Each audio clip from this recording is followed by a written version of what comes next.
আপনার ডাক্তারি ভিজিট কি এখনো ৩০০ টাকাই আছে? এটা কি কখনো এটা ৩০০ টাকা নেই। এটার পেছনে যে একেবারে বড় ধরনের মহানুভবতা আছে তা না। বাংলাদেশে অনেক চিকিৎসক আছেন এভাবে চিকিৎসা দেন। তো আমি যেহেতু মিডিয়ায় কাজ করি, আমারটা সবাই জেনে যায়, আমাকে সবাই অনেক বড় মানুষ ভেবে বসে থাকে। আমার চেয়েও বড় মানুষ, আমার চেয়েও ভালো মানুষ, ভালো ডাক্তার আমাদের দেশে আছেন, এখনও কাজ করছেন। তো তারা যেহেতু মিডিয়ায় সম্পৃক্ত না, সুতরাং মানুষ তাদের খবর রাখে না।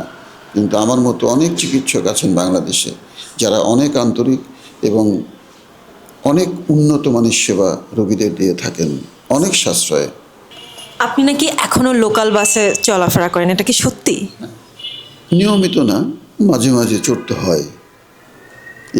এইটা আমি মাথা ঘামাই না, যে যখন যদি নিজের গাড়ি থাকে উঠলাম, না থাকলে বাসে উঠলাম, না থাকলে অটোতে উঠলাম। আমাকে একেবারে সবসময় গাড়িতে যেতেই হবে এটা আমি বিশ্বাস করি না।